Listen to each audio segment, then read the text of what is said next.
मित्रों नमस्कार, भारत माता की जय, वंदे मातरम, जय श्री राम। मित्रों मैं दिलीप पांडे, स्वागत है आपका मेरे YouTube चैनल में। मित्रों जगदीप धनखड़ का इस्तीफा इस वक्त पूरे देश के अंदर एक चर्चा का विषय बना हुआ है, लेकिन अभी बहुत सारे कारण अज्ञात हैं कि आखिर क्यों इतनी आनन फानन में, इतनी जल्दीबाजी में जगदीप धनखड़ का इस्तीफा लिया गया या उन्होंने इस्तीफा दे दिया। मित्रों अगर कोई उपराष्ट्रपति जैसे एक बहुत ही महत्वपूर्ण पद पर आसीन होता है तो उसकी ताकत इतनी ज्यादा होती है कि उसके कार्यकाल पूरा होने से पहले उसको तभी हटाया जा सकता है जब उसके ऊपर महाभियोग का केस चलाया जाए। और महाभियोग चलाने के लिए भी पूरे एक सदन का एक बहुमत अनिवार्य होता है।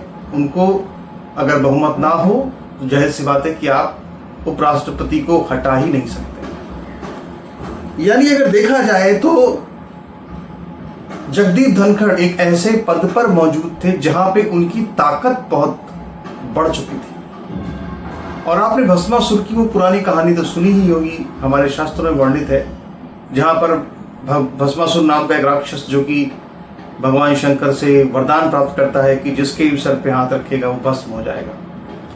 तो वो सबसे पहले भगवान शंकर के ही सर पर हाथ रखने के लिए भागा। ये आपने कहानी सुनी होगी भस्मासुर की। तो जिस जगदीप धनखड़ को प्रधानमंत्री मोदी ने ही राज्यसभा का सभापति बना दिया, उपराष्ट्रपति बना दिया, वो तो लोक दल में थे और एक तरह से देखा जाए तो आयातित नेता थे, बीजेपी की विचारधारा के भी नहीं थे, लेकिन फिर भी उनको पहली बार राज्यसभा सांसद बने और तुरंत ही उनको जो है इतने बड़े पोस्ट पर, उनको इतने बड़े पद पर बैठा दिया गया। और देखिए इस वरदान के बदले में धनखड़ जो है भस्मासुर बन गए और उन्होंने मोदी जी को ही खत्म करने की सुपारी ले ली। और ये कोई छोटी मोटी बात नहीं थी। आप राज्यसभा के सभापति या लोकसभा के सभापति, ये जो लोग ये पद हैं, ये इतने महत्वपूर्ण पद हैं कि इन महत्वपूर्ण पदों पर हर पार्टी अपना आदमी चाहती है। अगर यहाँ पर सरकार का आदमी ना हो तो सरकार तक गिर सकती है, बिल तक रुक सकते हैं, कुछ भी हो सकता है, तख्ता पलट तक हो सकता है। यानी अगर देखा जाए तो जो भी वो शक्तियां जो कि भारत के अंदर बांग्लादेश की तरह से या और भी श्रीलंका की तरह से तख्ता पलट करने में नाकामयाब रही, उन्होंने डीप सोच ने जगदीप धनखड़ को एक मूरा बना लिया क्या? ये बड़ा सवाल है। अब मतलब कार्यक्रम तो इनका यहां तक था कि पूरे सरकार को परेशान कर दिया है, सरकार की नकेल कस दी जाए और जब तक कि महाभियोग लगेगा नहीं तब तक वो इस्तीफा देंगे नहीं, और तब तक वो इस्तीफा देने को धनखड़ साहब तैयार भी नहीं थे। धनखड़ साहब उस कुर्सी को छोड़ने के लिए जरा भी तैयार नहीं थे और उनको तैयार करने के लिए, उनसे इस्तीफा दिलवाने के लिए ऐसे इस्तीफा नहीं दिया उन्होंने। इसके पीछे राजनाथ सिंह जो कि केंद्रीय रक्षा मंत्री हैं, उन्होंने बहुत बड़ा काम किया और जिसके बाद फिर ये सारा जो उनका इस्तीफा था वो उनका इस्तीफा जो है वो मुकम्मल हो सका। इसके बाद उन्होंने इस्तीफा दिया, वरना वो इस्तीफा देने की मूड नहीं। अब आप जरा ये सोचिए कि लगातार 2-3 महीनों से 4 महीनों से लगातार ही विपक्ष के साथ में जो है जगदीप धनखड़ साहब की साठगांठ चल रही थी। और वो आप देखिए अभी जब ऑपरेशन सिंदूर हुआ तो सरकार ने स्टैंड लिया था कि इस पर कुछ बात नहीं की जाएगी, लेकिन वहाँ पे खड़गे साहब जो है विपक्ष के नेता, उनको पूरा मौका दिया गया, उन्होंने अपनी पूरी बात वहाँ पे रखी और ये सब कुछ जो है वो बिल्कुल खुलेआम हो रहा था और ये सब कुछ जगदीप धनखड़ के इशारों पर सब कुछ हो रहा था।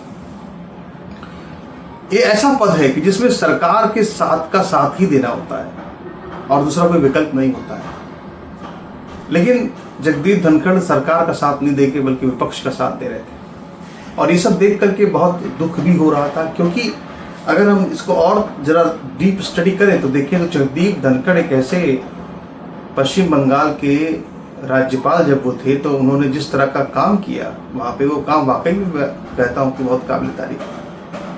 आप सोचिए कि जब वहाँ पे लगातार जो हिंदुओं के साथ में घटनाएं हो रही थी, जब चुनाव जीता वहाँ पे ममता बनर्जी ने, इसके बाद जिस तरह से वहाँ पे कत्लेआम हुआ हिंदुओं का, तो उनके साथ रेप हुए और अत्याचार हो रहे थे, पलायन कर रहे थे हिंदू, ऐसे वक्त में राज्यपाल जगदीप धनखड़ लगातार जाकर के हिंदुओं से वहाँ पे मुलाकातें कर रहे थे उनको दिलासा दे रहे थे, उनको ढांढस बंधा रहे थे, और इसके अलावा ममता बनर्जी की सरकार को आईना भी दिखा रहे थे।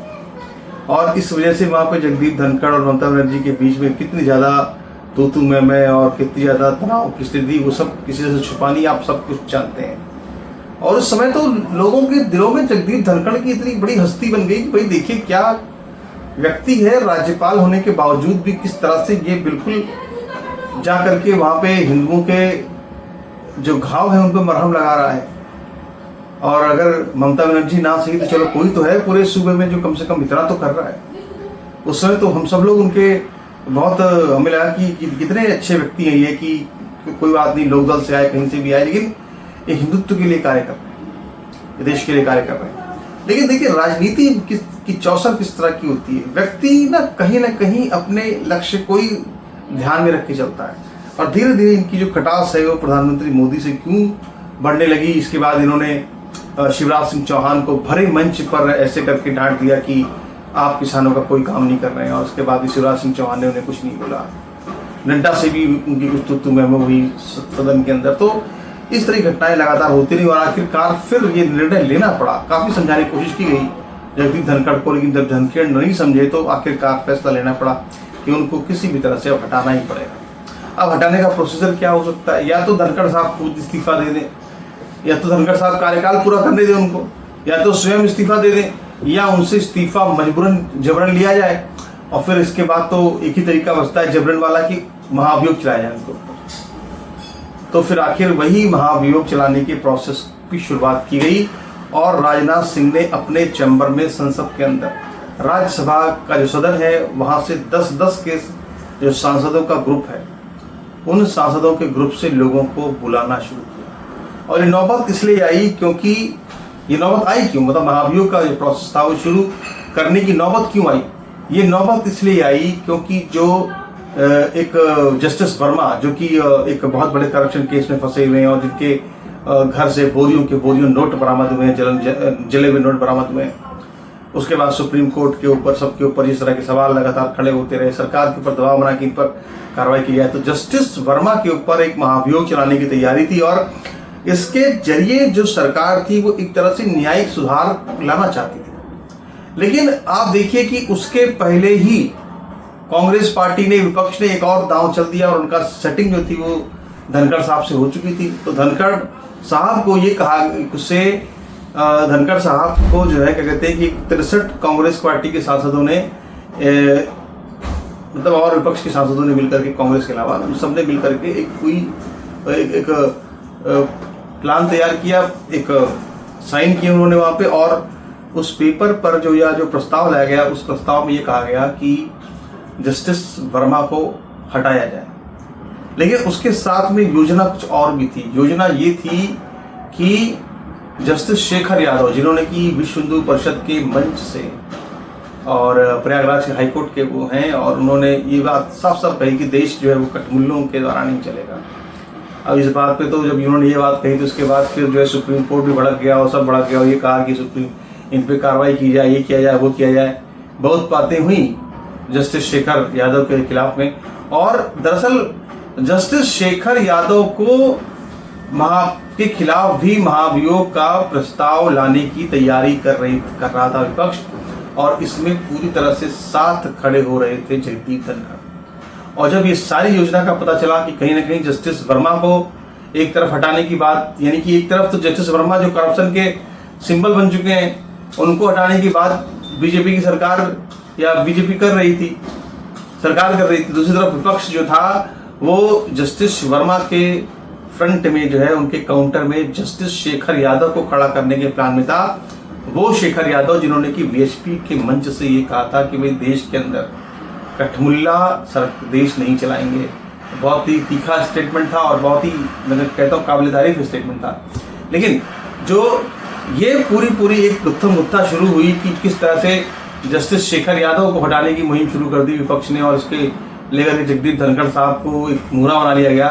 तो इसके बाद फिर सरकार के होश उड़ गए, सरकार बिल्कुल बैकफुट पर नजर आने लगी। और सबसे बड़ी बात यह है कि जो राज्यसभा के अंदर जिस वक्त ये सब हो रहा था, उस वक्त कानून मंत्री अर्जुन राम मेघवाल वहाँ पर थे, जी किशन रेड्डी वहाँ पर थे, नड्डा साहब थे, और ये सब लोग देख करके हैरान रह गए कि धनखड़ साहब ने कुछ नहीं बताया सरकार को, कोई इन्फॉर्मेशन नहीं दी कि विपक्ष किस तरह से प्रस्ताव लेकर के आ रहा है, जबकि उनको इन्फॉर्मेशन देनी चाहिए थी।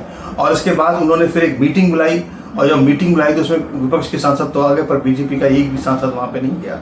इसके बाद धनखड़ साहब समझ गए कि अब उनकी दाल यहाँ पे गलने वाली नहीं है, मगर फिर भी वो इस्तीफा देने को तैयार नहीं थे, इस्तीफा देने को फिर भी तैयार नहीं थे। इसके बाद फिर राजनाथ सिंह ने अपने चैम्बर में 10-10 के ग्रुप में राज्यसभा के सभी सांसदों को, जो बीजेपी के सांसद थे, सहयोगी पार्टियों के सांसद थे, उनको बुलाया और उनको बुला करके कागज पर हस्ताक्षर कराए पूरी कि भाई इनको अब हटाया जाना है, जगदीप धनखड़ को हटाया जाना है, महाभियोग लाया जाएगा अगर ये हमारे बात मान करके इस्तीफा नहीं देते हैं तब। इसके बाद फिर जगदीप धनखड़ को रात में 8 बजे कॉल जाता है और उस कॉल में उनकी बहस होती है, जो कॉल करता है, और उसके बाद फिर उस बहस के बाद उनको उस कॉल पे कहा जाता है कि अब आपके खिलाफ सारी तैयारी हो चुकी है, आपके खिलाफ महाभियोग हम लगाकर आपको हटाएंगे और ऐसी नौबत ना आए, इससे अच्छा ये है कि आप स्वयं ही इस्तीफा दे दें। और इसके बाद फिर जगदीप धनखड़ ने एक बीमारी का बहाना बनाया कि वो बीमार है, और इसके बाद बीमारी का बहाना बना करके उन्होंने इस्तीफा दिया। जबकि अगर देखा जाए तो इस देश के अंदर कितने बड़े बड़े पदों पर प्रधानमंत्री भी रहे, कई बार देखिए आप अटल जी के घुटनों का इलाज हुआ लेकिन फिर भी उन्होंने इस्तीफा नहीं दिया।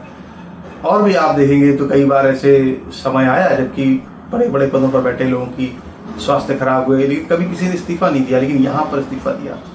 और इसके बाद प्रधानमंत्री मोदी का रिएक्शन क्या रहा, वो प्रधानमंत्री मोदी जो कि हामिद अंसारी जैसे गद्दार और गुलाम नबी आज़ाद जैसे नेताओं के विदाई भाषण में भी भावुक हो जाते हैं, उनके विदाई समारोह में शामिल होते हैं।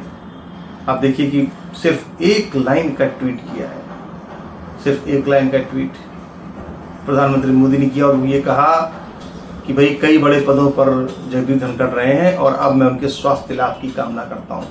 तो आप अब ये समझ लीजिए कि राजनीति जो है वो किस तरह से, और किस तरह से एक व्यक्ति जो लोकदल में था, इससे बड़ा सबक क्या मिलता है कि बीजेपी को चाहिए कि अपने तपे तपाए नेताओं पर भरोसा रखें। बड़े बड़े पोस्ट पर किसी को बैठाने से दूसरे दल के नेताओं को कोई लाभ नहीं, आपका नुकसान नहीं हो। खैर, आगे आपके इस पर क्या विचार है, विचार किएगा। नमस्कार, धन्यवाद।